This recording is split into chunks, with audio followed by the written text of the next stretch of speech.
programa a seguir é uma produção independente com inteira responsabilidade de seus idealizadores.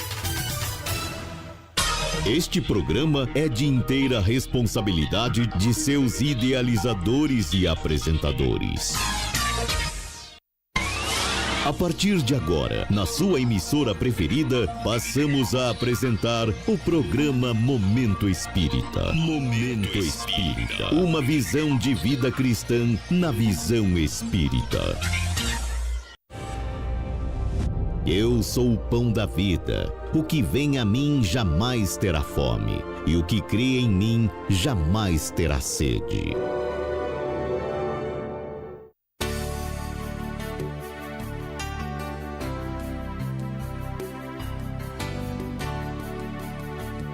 Oito horas mais 2 minutos. Bom dia Morada Nova, bom dia região Jaguaribana, Sertão Central Cearense.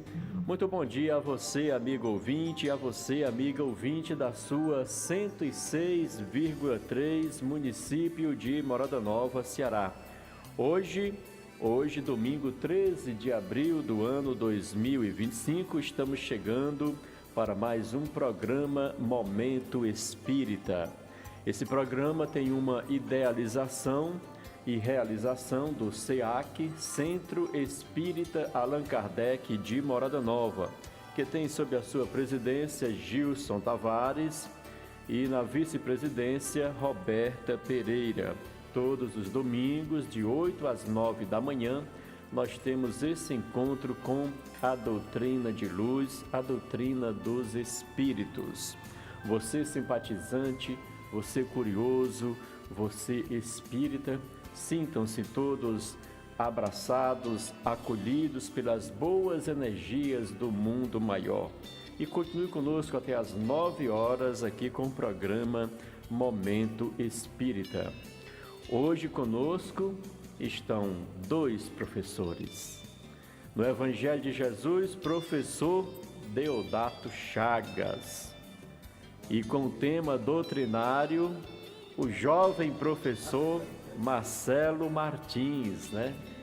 Então, hoje estamos em ótimas companhias, como sempre. E vamos ouvir então o bom dia do nosso amigo Deodato Chagas, que vai nos trazer o Evangelho. Meu amigo Deodato, bom dia. Qual é o seu Evangelho de hoje, Deodato? Bom dia, meu irmão. Bom dia a todos, bom dia, meu amigo Rosimar. O Evangelho de hoje está no capítulo 13 do Evangelho segundo o Espiritismo, né?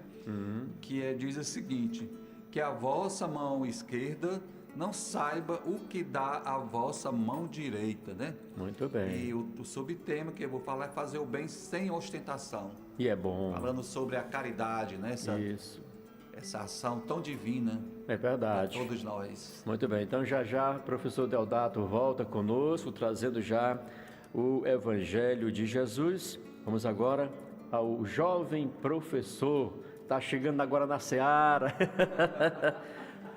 Marcelo Martins, bom dia, meu irmão. Bom dia, Rosimar, bom dia aos nossos queridos ouvintes. E hoje o nosso tema doutrinário vai ser sobre paciência. E eu tava até brincando com o Deodato que o professor falando de paciência é um desafio constante, né? Mas hoje nós vamos falar sobre essa virtude tão necessária nos dias de hoje.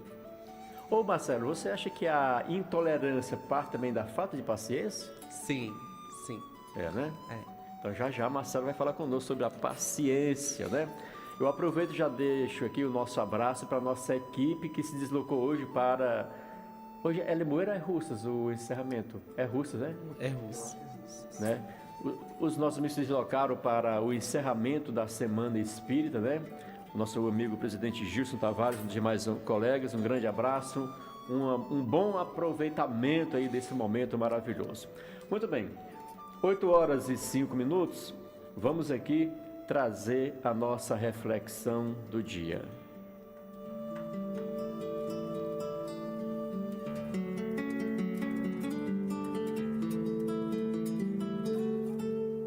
A nossa reflexão do dia de hoje tem como título Falsas Alegações. Que tenho eu contigo, Jesus, Filho do Deus Altíssimo? Peço-te que não me atormentes. Lucas 8:28. O caso do espírito perturbado que sentiu a aproximação de Jesus, recebendo-lhe a presença com furiosas indagações, apresenta muitos aspectos dignos de estudo. A circunstância de suplicar ao Divino Mestre que não o atormentasse requer muita atenção por parte dos discípulos sinceros. Quem poderá supor o Cristo capaz de infligir tormentos a quem quer que seja?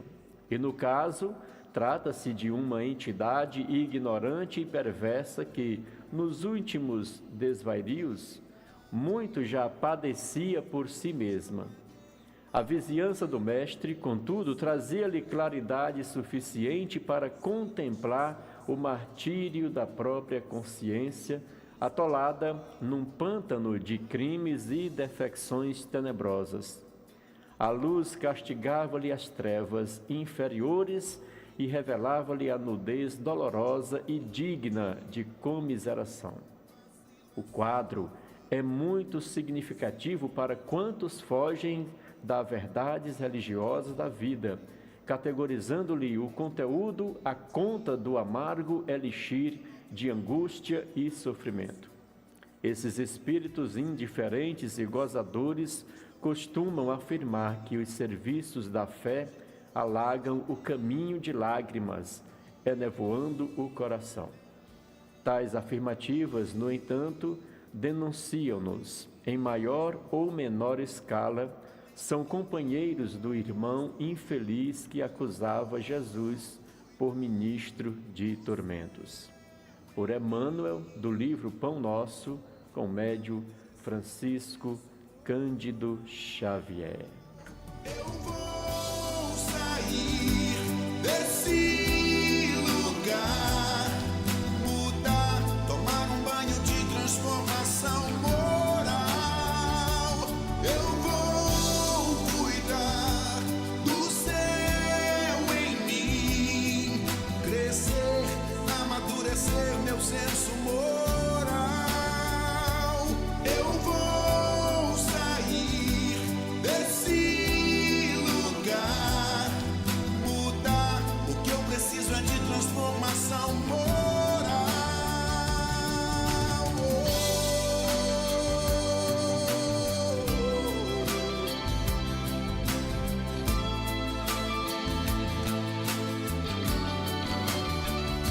Estou enganando alguém, além de mim mesmo, além de mim mesmo. Eu vou cuidar do céu em mim, crescer, amadurecer meu senso moral. Eu vou sair desse lugar, mudar, tomar um banho de transformação moral.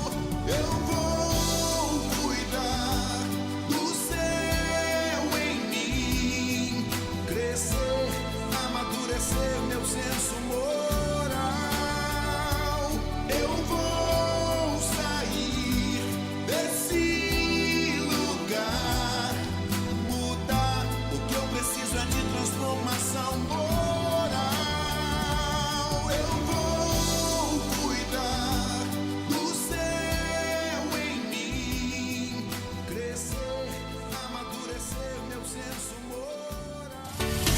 Estamos apresentando Momento Espírita.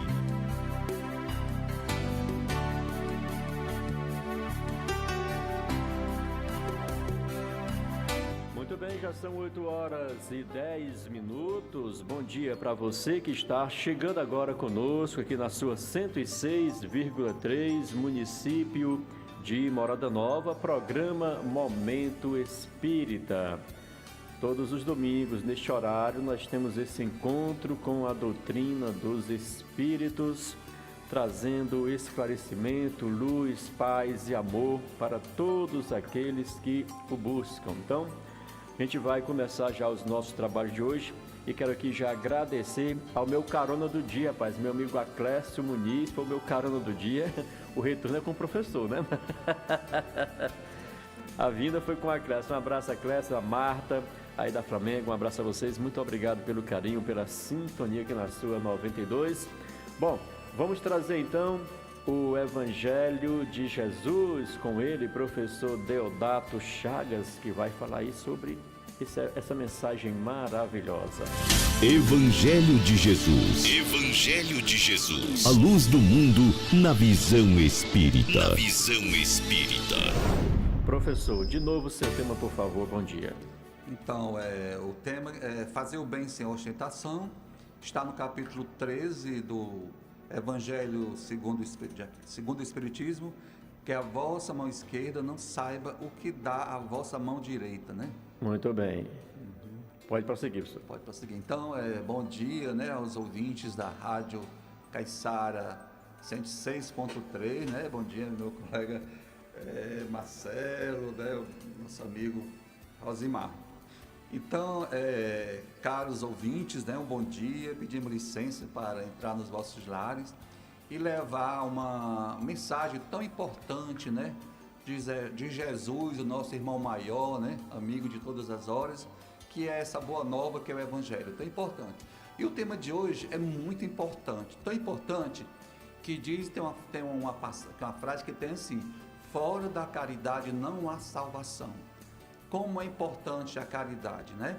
Só que às vezes a gente não entende direito o que é fazer uma boa caridade, né? Então, antes, né, de eu conhecer, né, direitinho o Evangelho, eu achava assim que a caridade importante era só a caridade material. A gente não dava tanta importância, ou a gente não sabia ainda, né, que existe uma outra caridade muito mais importante, que é a caridade moral ou espiritual, né? Mas hoje eu já sei como é importante, né? Claro que a caridade material é importante, né? Ninguém pode deixar de fazer. Mas a caridade moral, sim, tão importante. Tão importante que tem uma passagem que diz que tinha uma senhora, esposa de um senador, que ela saía com a filha dela, né? Mulher muito rica, e ela saía para fazer caridade, fazer o bem, né? Ela ia lá num bairro bem distante, ela deixava o carro, né, distante, pegava lá o empregado, era a filha, e ia fazer o bem.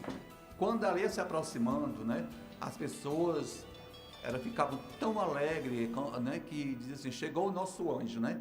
Porque ela eram pessoas pobres, né, levava comida, levavam roupa, remédio, mas o que eles achavam mais importante era chegar lá e bater papo com eles, né? E conversar com eles, e levantar o astral. Então, a caridade moral para eles era mais importante do que a moral, do que a material.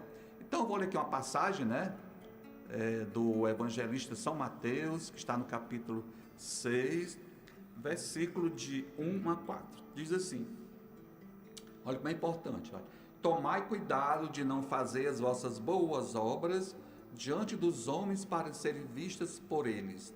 De outro modo, não recebereis a recompensa de vosso Pai que está nos céus. Então, quando derdes esmolas, não façais soar a trombeta diante de vós, como faz os hipócritas nas sinagogas e nas ruas, para serem honrados pelos homens. Eu vos digo em verdade que receberam sua recompensa. Mas quando derdes esmola, que a vossa mão esquerda não saiba o que dá a vossa mão direita, a fim de que a esmola esteja em segredo, e vosso Pai, que vê o que se passa em segredo, dela vos entregará a recompensa. Olha como é importante essa passagem do evangelista, né? São Mateus, ele falou que na sinagoga, né? Porque era na época, né, que Jesus viveu, né, lá na Palestina, né? A sinagoga que era o templo, né, dos judeus, né? Então, gente, aqui é essa passagem, né? Então vamos fazer aqui os comentários, né? Os comentários aqui. Fazer o bem sem ostentação é um grande mérito. Ocultar a mão que dá é ainda mais meritório. É o sinal incontestável de uma grande superioridade moral. Porque para ver as coisas de mais alto que o vulgo, é preciso fazer abstração da vida presente e se identificar com a vida futura. É preciso, numa palavra, colocar-se acima da humanidade para renunciar à satisfação que proporciona o testemunho dos homens e esperar a aprovação de Deus. Aquele que estima a aprovação dos homens mais do que a de Deus, prova que tem mais fé nos homens do que em Deus, e que a vida presente é mais para ele do que a vida futura, ou mesmo que não crê na vida futura. Se diz o contrário, age como se não cresce no que diz. Então, gente, como diz aqui, fazer o bem sem ostentação é um grande mérito. Então, se a gente faz, né, um bem, né, para o nosso irmão, então é um grande mérito, como ele falou aqui, né? Mas se a gente faz isso, colocando, né, soando a trombeta, como ele diz, né, para que todo mundo perceba, então essa pessoa está pensando mais no reconhecimento das pessoas. Então, e não pensa em Deus, né, assim? Então é importante fazer o bem, tanto que é importante fazer o bem que a gente possa esconder isso, né? Entendeu? Porque às vezes a pessoa faz o bem, ainda tem aquela coisa de ostentação, que às vezes até humilha a pessoa que está necessitada daquele bem que a pessoa vai fazer. Então, isso aí não é legal. Então, isso aí não tem nenhum mérito, isso reflete, né, da parte da gente um orgulho, né? Um orgulho para as pessoas pensarem, olha como o Deodato é bom, fez isso, né? Então não é assim. Então eu tinha um amigo, né, que ele era muito caridoso, por sinal, né? Mas só que assim, só que ele ficava falando que tinha feito isso, tinha feito aquilo, né? Aí eu não sei se ele fazia, né?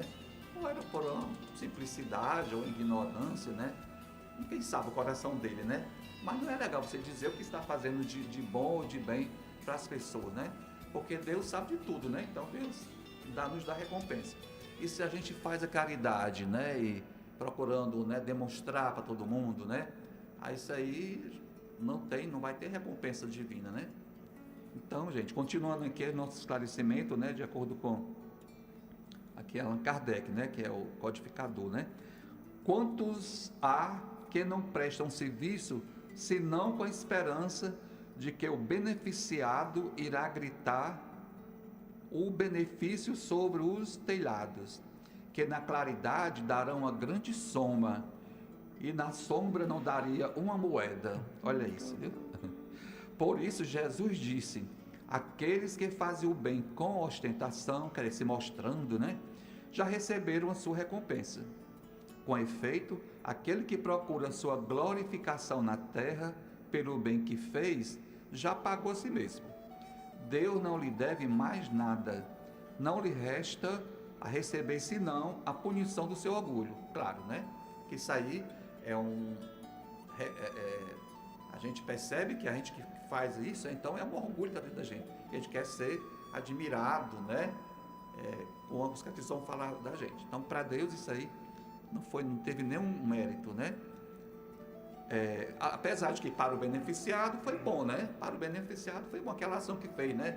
Mas para Deus, né? Então não teve mérito como deveria ter. Ele falou aqui, né? Que na frente todo mundo dá uma grande soma, né? E na sombra um tal dá uma moeda. Então, que a mão esquerda não saiba o que dá a mão direita. É uma figura que caracteriza admiravelmente a beneficência modesta. Mas se há a modéstia real, há também a modéstia simulada, o simulacro da modéstia real. Há pessoas que escondem a mão que dá, tendo cuidado de mostrar-lhe um pedaço, né? Atento se alguém não a viu esconder. Indigna paródia das marcas do Cristo. Se os benfeitores orgulhosos são depreciados entre os homens, que será deles, pois, perto de Deus? Estes também receberam sua recompensa na terra. Foram vistos e eles estão satisfeitos de terem sido vistos. É tudo que terão. Então a gente, principalmente, né, os políticos, né, muitas vezes eles fazem um bem, fazem uma caridade, a beneficência, mas às vezes, né, tocam a trombeta, como se diz, né? Esperando a recompensa, né? Que vem depois. Então isso aí não é legal. Nós próprios, no dia a dia, né, nós temos essas coisas, né, de fazer uma coisa e querer ser observado, que fizemos algo por alguém, né? Exatamente, então que a gente possa fazer a caridade, né? Fazer o bem ao irmão que está precisando, mas sem gritar, né? É verdade. Aos ventos, como se diz, né? Qual será, pois, a recompensa daquele que faz pesar seus benefícios sobre o beneficiado, que lhe impõe de alguma sorte testemunho de reconhecimento, lhe faz sentir a sua posição, exaltando o preço dos sacrifícios que se pôs por ele? Para este não há nem a recompensa terrestre, porque será privado da doce satisfação de ouvir abençoar seu nome, o que é um primeiro castigo do seu orgulho. Então, às vezes tem alguns irmãos da gente que por orgulho ou por falta de conhecimento da mensagem de Jesus, né, que faz aquele bem e ainda humilha a pessoa, né? E o beneficiado nem agradece, fica com raiva. Você viu o que ele fez, né? Ficou só humilhando a gente, passando na cara, olha aí. Então a pessoa, o beneficiado nem agradeceu, porque a forma como a pessoa que fez, né, a caridade ou fez aquele benefício, chegou até a humilhar a pessoa, né, que ia receber. Então não é legal, isso ainda nem recebeu nem a gratidão né, do beneficiado. Deixa eu ver aqui. E é interessante, Deodato, porque eu me lembrei de uma passagem, né, em que Divaldo era muito procurado para ajudar as pessoas, né? Todo mundo batia na porta da casa dele. Certo. E tinha um vizinho do Divaldo que não gostava muito de ajudar. Quando alguém batia na sua porta, disse, não, o Divaldo ajuda, né? Aí o Divaldo, filho da mãe, né? Fazendo aquele comentário com ele, né? E quando foi um dia, Joana de Anjos foi e disse assim para Divaldo, agradeça a oportunidade que você está tendo e que ele está perdendo, né? Que a pessoa está falando. Então, às vezes, a gente não para imaginar que a todo momento nós somos testados. Exatamente. Né? Testado no sentido de que, em proveito nosso, nós temos a oportunidade de praticar a caridade, de praticar boas práticas, né? Então, nós somos a todo momento somos testados. E tudo isso será revelado no dia que nós tivermos a oportunidade de ver a nossa trajetória. Vamos lavar roupa suja, muito suja, viu, Deodato? E às vezes a caridade que a gente faz ao nosso irmão, a gente está fazendo a nós mesmos, né? Exatamente. Tá fazendo nós mesmos, porque um dia, né, aquele espírito que foi beneficiado, quando chegar lá no mundo espiritual, né, vai agradecer e vai nos proteger, né? Vai, como o Bezerra de Menezes, né? Deodato, Bezerra de Menezes. Uma das coisas mais lindas que eu acho é quando a pessoa se coloca à disposição para visitar um doente, seja no hospital, seja em sua casa. Sim. Mas essas visitas são muito enriquecedoras. Você pensa que você está fazendo algo pelo paciente, pelo doente, mas você recebe muito mais. Sim, né? Com certeza. Na própria conversa que você tem com essas pessoas, a experiência que você tem com ela, você consegue sentir muito, muito bem, né? Sim. Então você sai renovado. Você pensa que foi para ajudar alguém e você foi o ajudado, né? Exatamente. É aquilo que o Chico sempre fala, né? Tudo volta para você, né? E quando a gente faz uma caridade de coração, né? De coração mesmo, não é só porque é aquele dever, porque eu sou cristão, ou fazer caridade, né? Mas quando você faz uma caridade, um bem, né, ao nosso irmão, a uma coletividade, né? De coração, você sente assim, uma paz, né? Uma vibração tão gostosa, né? É como você falou aí, né? Isso. Então, isso é importante. E às vezes aquele irmão que você fez aquela caridade, quem sabe se numa encarnação passada não foi alguém, né? Da nossa família, foi um amigo, foi um parente que está fazendo, né? E que veio naquela condição, né? Tinha uma senhora que, como a gente ainda é espírito ainda imperfeito, né? Temos orgulho e vaidade. Tinha uma senhora que ela era mendiga, certo? E toda vez que ela me pedia algo, se eu não tivesse, eu arranjava. Porque ela me pedia assim, com um jeito tão amável, certo? Aí eu digo, essa senhora, não posso faltar. Aí, se eu não tivesse, meu filho, não tem problema não, né? Eu lhe agradeço. Mas às vezes tinha mendigo, pessoas assim que saem mendigando, né? Uma vez tinha um mendigo que pediu algum dinheiro, eu disse que eu não tinha. você não dá porque não quer. Eu digo, vale Jesus Cristo, sabe? Aí a gente fica assim, tão chocado com aquela atitude que a pessoa, né? Às vezes a gente não tinha mesmo, né? Não, você não dá porque não quer, ficava, né? Mas é isso. Então, falando assim de um ser humano que eu sou fã dele, né? Também, né? Ele é um ídolo para mim, que é Dr. Bezerra de Menezes, né? O cara ali fazia caridade mesmo de coração, né? Ele fez tanta caridade, tanto bem aqui no nosso planeta, que quando ele chegou no mundo espiritual, ele estava lá no local, né? E eu ouvia muitas palmas, né? Muitas palmas e muitas pessoas clamando, né? Dizia, o que é? Ele ouviu o som das pessoas lá fora conversando. É o barulho, né? Isso no mundo espiritual, viu, gente? No mundo espiritual. Aí você, mas o que está acontecendo? Aí ele disse, rapaz, eles são as pessoas que quando estavam lá na terra com você, né? E você fez muita caridade para eles. Eles estão ali, né? Ali aplaudindo esses que chegou a hora aqui, né? Então, o Dr. Bezerra de Menezes, assim, olha, ele morreu, quando foi para ele enterrar, ele não tinha quase nada, né?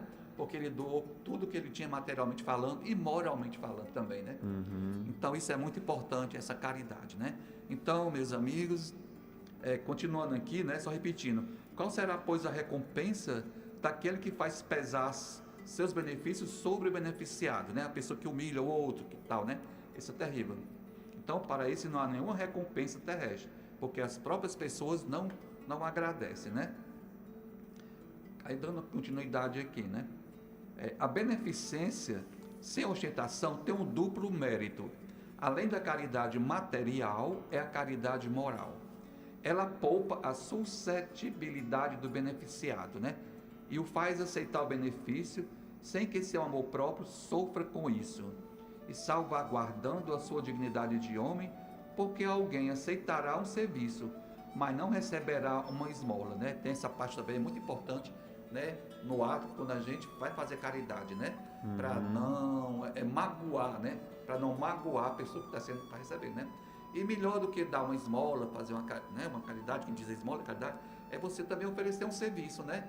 Olha, pai, eu tenho aqui um serviço para você fazer, né? Porque aí a pessoa se sente que não está sendo assim para ele tão humilhante aquilo, né? Você pegar, né? Dar uma roupa, dar um par de sapato, dar um remédio, né? Então, eu ouvi, né? Perdão, eu interferi aí. Você não, pode... eu ouvi assim, um depoimento do cantor, artista Moacir Franco. Ele falou uma coisa assim tão bonita, né? Bonita nos dois sentidos, do reconhecimento dele e da prática da pessoa.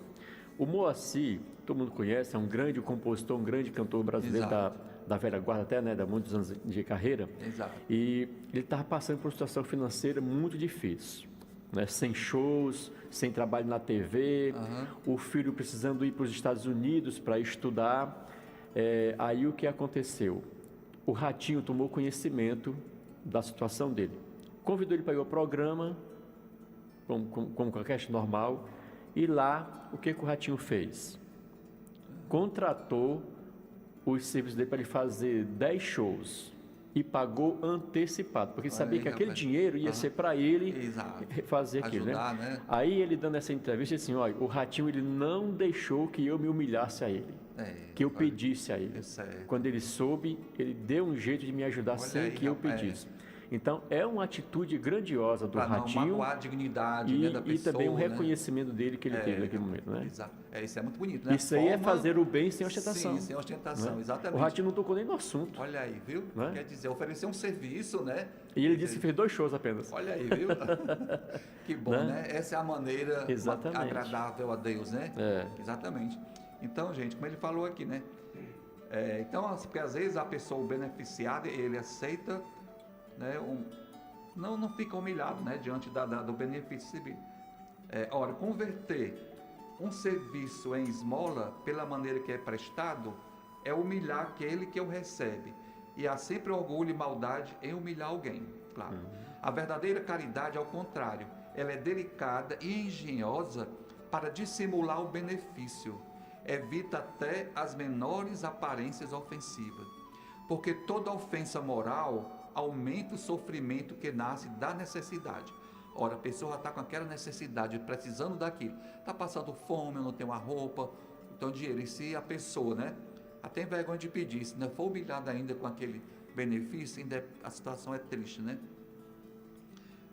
Elas sabem encontrar palavras doces e afáveis, que colocam o beneficiado à vontade em face do benfeitor, ao passo que a caridade orgulhosa o esmaga. Olha aí, né? E muitas vezes a gente faz isso, né? Quando dá uma esmola, quando faz o bem, né? E que às vezes a pessoa se sente um lixo, né? O sublime da verdadeira generosidade é quando o benfeitor, mudando de papel, encontra um meio de parecer ele mesmo beneficiado em face daquele a quem presta serviço, né? Também, olha aí, viu? Quer dizer, não é, se eu faço bem, né? Então não é estou fazendo bem só para o meu irmão, mas também para mim, né? Para mim também é uma caridade que estou fazendo. Quer dizer, para Deus, Deus que vê, né? Então estou contando, né? Crédito para quando chegar no mundo espiritual, né? Encontrar um lugarzinho bem legal mais para a gente, né? Eis o que querem dizer estas palavras: que a mão esquerda não saiba o que dá a mão direita. Então, meus amigos, eu espero, né, que essa passagem, né, do Evangelho de Jesus, que toque o coração da gente, né? E que a gente, ao fazer a caridade, eu sei que todos nós fazemos a caridade, eu acredito que sim, né? Que pense que nós estamos ajudando não só o nosso irmão, mas nós estamos ajudando a nós também, né? Quando a gente pensa em Deus, né? Entendeu? E que a gente faça essa caridade de coração e não como uma obrigação, né? Eu vou fazer isso, né? Eu vou ajudar porque, né? Me pedir, não sei o quê, né? Que esse é o mais importante para Deus. Então é essa a mensagem de hoje, né? Então, bom dia para vocês, que Jesus abençoe todos nós nesse domingo, né? Muita paz, né? Muito bem. Obrigado a todos. Viu? Obrigado, professor. Brilhante explanação aí com o Evangelho de Jesus. Olha, gente, antes de trazermos aqui o tema doutrinário com o nosso amigo Marcelo Martins, é só falar para vocês que no dia 27 deste mês, ali na Câmara Municipal de Morada Nova, nós teremos o nosso primeiro seminário espírita com o tema Amor entre dois mundos, né? Então, você simpatizante, curioso, você espírita, estejam convidados. Teremos aí o dia todo o evento. Você pode fazer a sua inscrição através de um link que está na nossa caixa lá no grupo de WhatsApp, e se informar com os trabalhadores como fazer. Se você desejar passar o dia todo, se você desejar almoçar, né? Então você vai ter todas as informações. Mas o bom mesmo é porque nós temos a possibilidade de termos as cartas consoladoras com Newton Souza, viu? Que são as mensagens dos nossos entes queridos que partiram e que por este motivo deixam as suas mensagens. Tá bom? Muito bem. 8h34. Vamos trazer agora o jovem professor Marcelo Martins, que vai nos trazer o tema doutrinário de hoje. Então, vamos ao tema doutrinário. Tema doutrinário. Tema doutrinário. Conceitos do dia a dia, na visão espírita. Marcelo Martins, é contigo. Bom dia. Bom dia, Rosimar. Bom dia aos nossos queridos ouvintes. E hoje nós iremos falar sobre a paciência. E a paciência tem tudo a ver, o nosso tema doutrinário tem tudo a ver com o evangelho trazido pelo nosso irmão Deodato, porque ele falou acerca tanto da caridade material quanto da caridade moral. E a paciência, que é uma virtude que nós devemos exercer no nosso dia a dia, ela faz parte da caridade moral que nós devemos ter com os nossos semelhantes e conosco, né?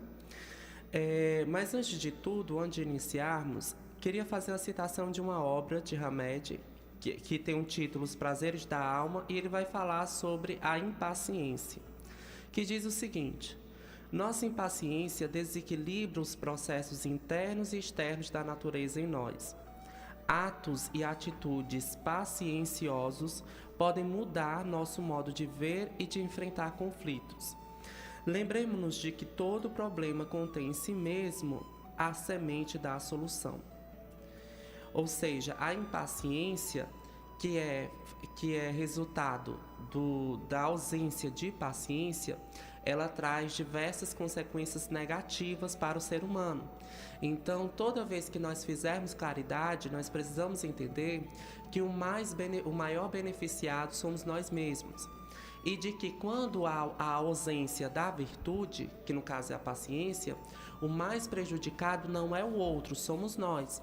Porque, trazendo muito para o meu dia a dia, enquanto professor em sala de aula, uma das virtudes que mais é importante termos em nosso trabalho é a paciência, porque nós convivemos com diversas realidades diferentes. Às vezes aquele menino, aquele aluno não tem uma boa estrutura familiar, às vezes está passando necessidade, às vezes convive com violência diariamente. Então a gente precisa ter aquele olhar atento. E a paciência, ela tem que fazer parte do nosso dia a dia, porque se nós não tivermos paciência, nós vamos adoecer. Porque porque a falta de paciência conduz ao estresse, e o estresse conduz a um adoecimento. Então, ou seja, a ausência de paciência afeta primeiramente nós e depois o nosso trabalho. E tem em Eclesiastes, não vou me lembrar especificamente do capítulo e do versículo, mas que diz que há tempo para tudo. E por que há tempo para tudo? Porque a paciência e o tempo faz parte da própria natureza. É preciso, portanto, que adotemos o ritmo da natureza, cujo segredo mais precioso é a paciência. A natureza ela tem o seu ritmo. E uma das dificuldades do ser humano é de se adequar a esse ritmo da natureza, né? Então, por exemplo, se nós formos analisar a nossa história, existe tempo para tudo. Existe tempo para o surgimento de doenças, existe o tempo para o descobrimento dos remédios para essas doenças, existe o tempo das catástrofes, existe o tempo de solução dessas catástrofes, ou seja, há tempo para tudo.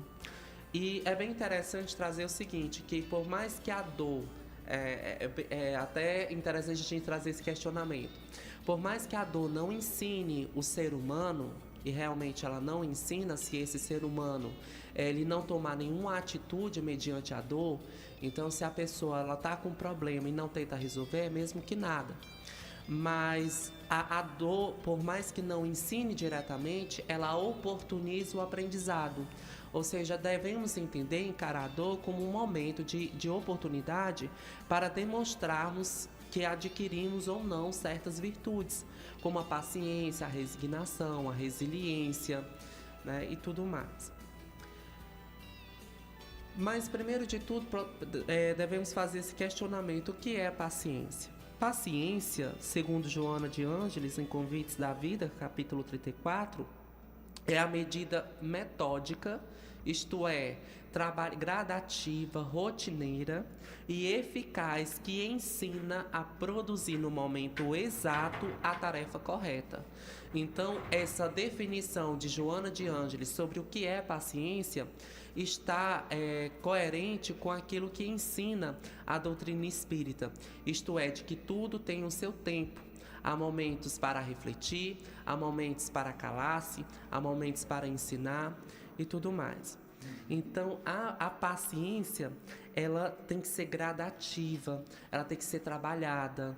Então, nós não podemos achar que um momento de descuido em que nós perdemos uma paciência num determinado momento vai anular todos os aprendizados que nós adquirimos na vida. Ou seja, nós não devemos nos culpar se em determinado momento ultrapassarmos o limite da paciência. Muito pelo contrário, a gente tem que entender que quando se trata de caridade moral, de progresso moral, de trabalhar as imperfeições, a gente tem que se lembrar que é um trabalho gradativo, ou seja, é o dia a dia, na prática, ou seja, levar muito para essa questão de que não é um resultado exato, é um trabalho contínuo.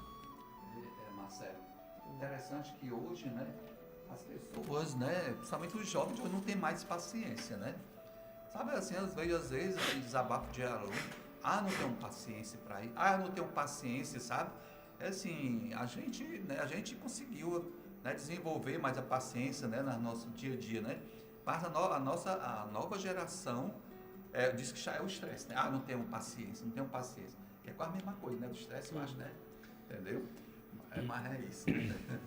É bem interessante que o Deodato falou, porque assim, uma das dificuldades dessas gerações mais novas é a questão do foco, né? Ou seja, as gerações mais antigas, por exemplo, duravam 50 minutos, prestava atenção numa atividade.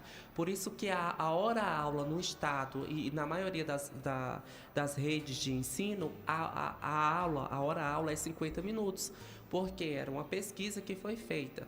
Mas as gerações mais antigas. As gerações mais novas, elas só conseguem prestar atenção de 5 a 15 minutos. Ou seja, se a gente fosse ajustar a hora-aula para atender a essa especificidade dessa geração, então nós teríamos um dispêndio de tempo muito grande, né? Porque a gente sabe que 50 minutos, a gente, professor em sala, não dá para fazer quase nada. 50 minutos, 20 minutos a gente perde tempo organizando os meninos e tudo mais. Outra coisa, e isso é fruto muito das telas, né, do celular, porque o celular ele é muito imediatista, né? Então, se a pessoa quer assistir um filme, a pessoa vai, se a pessoa quer escutar uma música, a pessoa vai, ou seja, não há ali um foco específico, ele muda de foco o tempo todo. Então, é uma das dificuldades. E é isso que eu estava falando também, que é uma das dificuldades que a gente, professor, está tendo. Porque se o aluno não consegue manter o foco, isso vai acabar influenciando no comportamento dele. Na aprendizagem. Então, a paciência também é uma caridade e deveis praticar a lei de caridade ensinada pelo Cristo enviado de Deus. Allan Kardec vai dizer isso no Evangelho segundo o Espiritismo. E o que é esse amor? Né? A paciência ela faz parte desse exercício da lei de amor e da lei de caridade e de amor. Esse amor é a expressão fraternal que considera todas as criaturas como irmãos, em quaisquer circunstâncias. E a gente tem que entender o seguinte, que por mais que nós não estejamos sendo observados o tempo todo pelos nossos irmãos, quando eu falo aqui irmãos encarnados, tá? Porque os desencarnados fazem parte do nosso dia a dia, apenas nós não percebemos eles. Alguns percebem, né? Como é o caso dos médiuns videntes. Mas a gente tem que entender que existe toda uma multidão em volta da gente, então todas as nossas ações que nós formos fazer, a gente precisa entender que há testemunhas, né? E essas testemunhas, elas irão protestar, elas irão nos inquirir quando se desvelar o véu da realidade, ou seja, quando nós passarmos dessa realidade para outra, para a realidade do pós-vida, né? Essas testemunhas elas vão nos questionar das nossas atitudes que nós tomamos aqui. Então nós precisamos entender que devemos exercitar a paciência até como uma forma de prevenção, né? Ou seja, de evitarmos essas situações, evitarmos inimigos, né? Então tudo isso daí faz parte desse trabalho. E como adquirir paciência, né? É com a iluminação espiritual do nosso instinto que adquirimos esses valores sagrados da tolerância esclarecida. E para que nos edifiquemos nessa claridade divina, faça-se mister ou necessário educar a vontade, curando enfermidades psíquicas seculares que nos acompanham através das vidas sucessivas. Por isso a importância do princípio da pluralidade das existências, ou seja, é necessário que o espírito venha diversas vezes para o mesmo planeta, em diferentes experiências, para trabalhar as virtudes.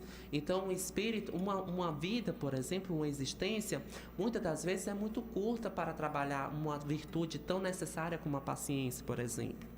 E o primeiro passo de tudo é a educação. É educar a vontade, é de nós não virarmos joguetes da nossa própria vontade, é de nós conseguirmos controlar e sempre tentar entender que nós somos espíritos em carne, tá certo? Não carne com espírito, mas espíritos em carne.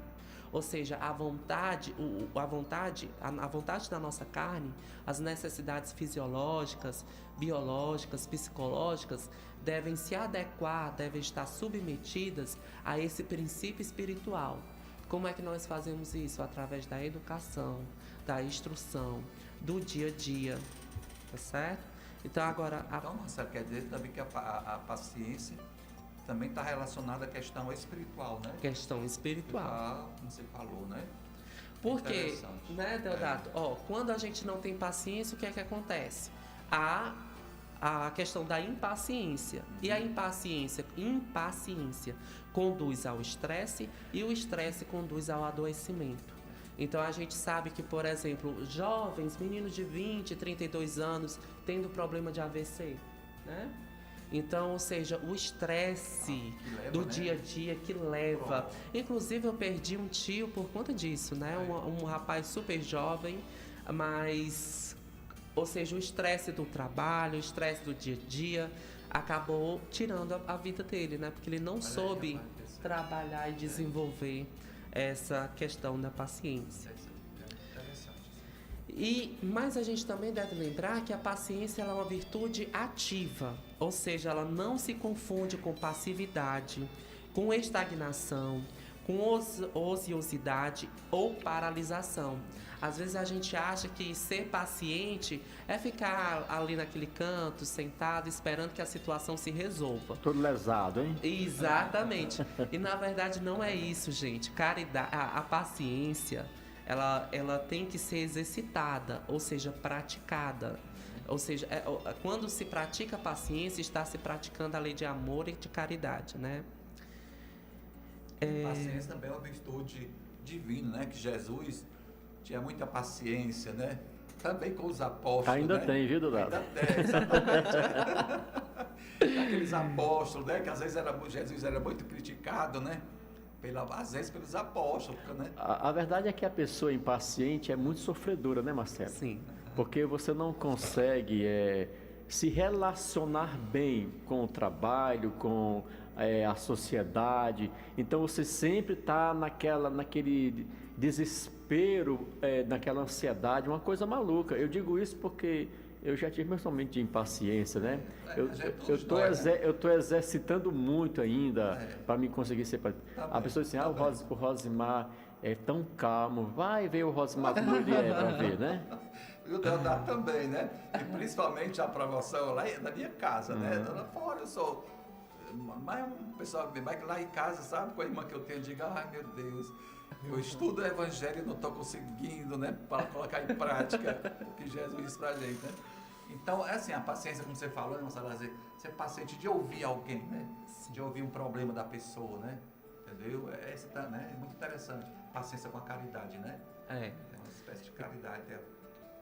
Escutar o que você falou, escutar a dor do outro, né? A dor do outro. A empatia, tem muito a ver também com a empatia. Só que o nosso dia a dia é tão corriqueiro, tanto trabalho, tanta coisa, que a gente nem mais tempo para isso a gente está tendo. E a gente diz assim, mas eu não tenho mais paciência com fulano e tal, não tenho mais paciência, né?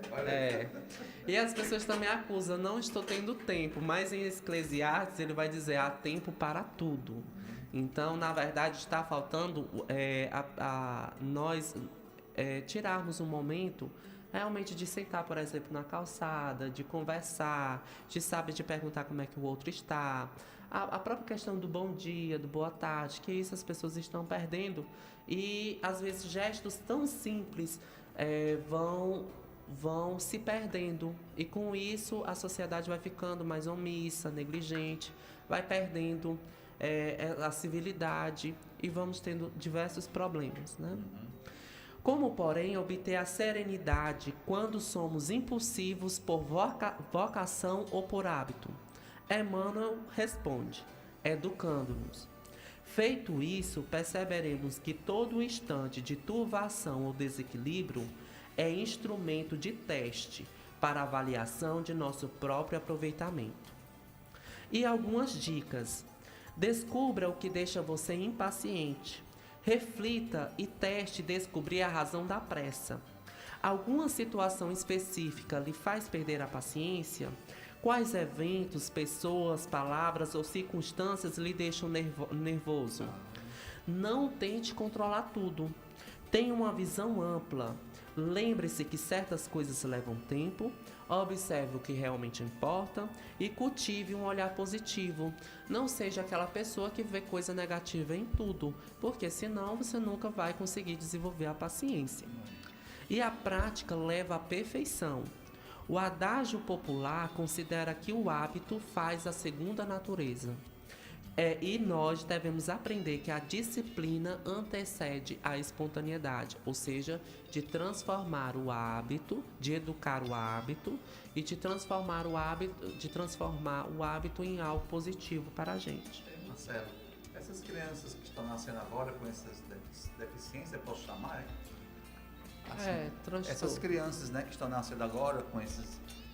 TDAH, autismo. TDAH, né? Elas também, eu percebi que elas são impacientes, né? Quando elas querem uma coisa, sabe, assim, tem que ser logo, né? E a pessoa, às vezes os pais, né? Às vezes ficam tentando, né?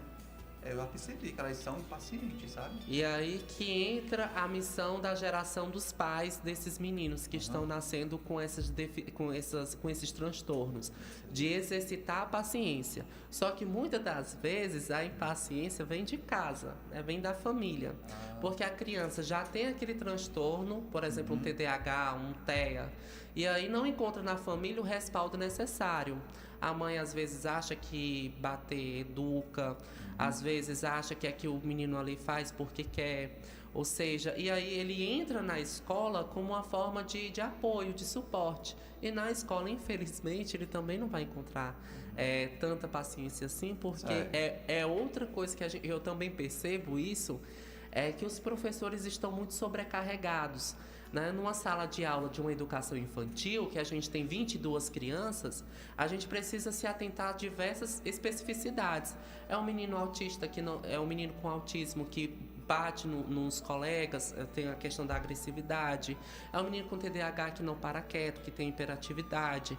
Ou seja, é uma outra criança que morde o outro colega e a gente tem que ficar atento, porque senão o pai ou a mãe, se vê aquilo, vai culpar a escola, vai culpar a professora.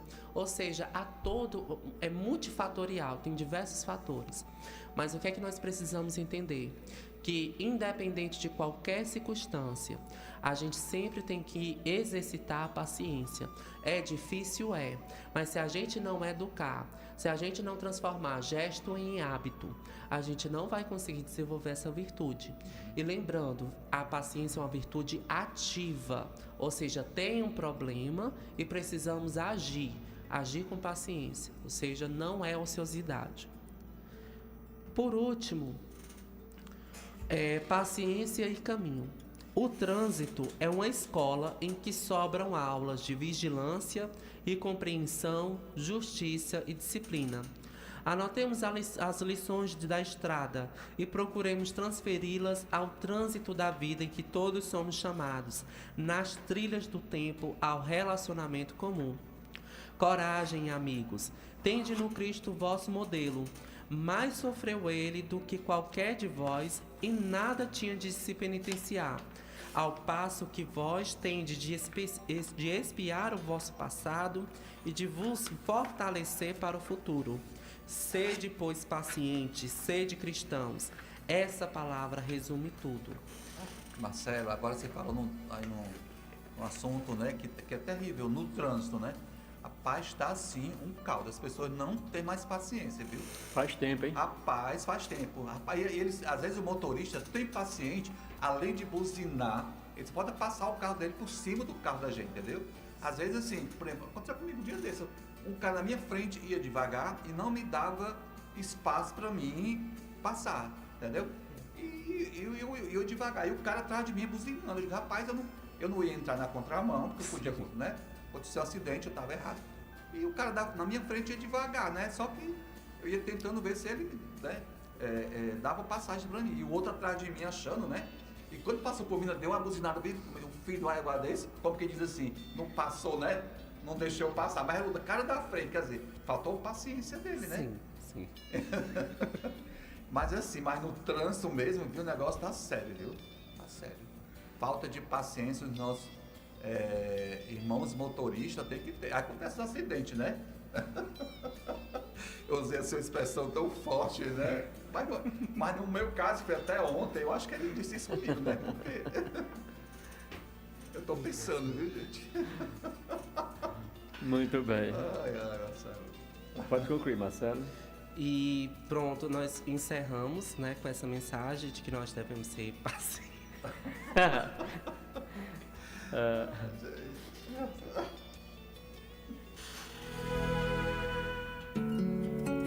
Foi um momento de impaciência também retribuída, né, Deodato? Exatamente. Tá trazendo uma crônica da vida, né? Mas encerramos aqui a nossa mensagem com, né, de ser paciente. Né? Jesus, por exemplo, ele não tinha o que espiar. Né? E ele esperou, teve paciência. E nós que precisamos espiar os nossos passados, as nossas faltas, precisamos ter uma obrigação nossa, né? com o outro, mas principalmente com a nossa consciência. Que possamos encerrar amanhã de domingo com essa mensagem. Muito bem, então tá aí, gente, vimos aí a belíssima explanação falando sobre a paciência, né? Que o Deodato falando aí da questão da impaciência no trânsito, isso se dá com todo mundo. A gente vai com o mototáxi, quando para no sinal, a gente fica com aquela angústia, aquela impaciência. E se o sol estiver quente então, Deus nos acuda, né? Mas enfim, é um processo de aprendizagem que cabe a cada um de nós, né? Então, que você possa refletir, fazer o bem sem ostentação e o exercício da paciência em nossas vidas. Gente, agradecer a você pelo carinho, pela sua companhia, lembrando que mais uma vez, dia 27, na Câmara Municipal de Morada Nova, o primeiro seminário espírita com o tema Amor entre Dois Mundos, muito bom. Newton Souza vai estar conosco e teremos aí palestras com temáticas muito interessantes e também a possibilidade de termos aí as cartas reveladoras, as cartas consoladoras, né, dos nossos entes queridos, tá bom? Então esteja conosco, dia 27, a partir das 8 horas da manhã. 7 horas já é o acolhimento a quem vai chegando, preenchendo aí os seus formulários, e 8 horas em ponto começa o evento, viu? Não deixe para chegar de última hora. Obrigado a você pelo carinho, pela sintonia. Tenham todos um domingo de paz e uma semana abençoada. Que Deus nos abençoe a todos. Um grande abraço e até o nosso próximo programa, aqui no nosso programa Momento Espírita.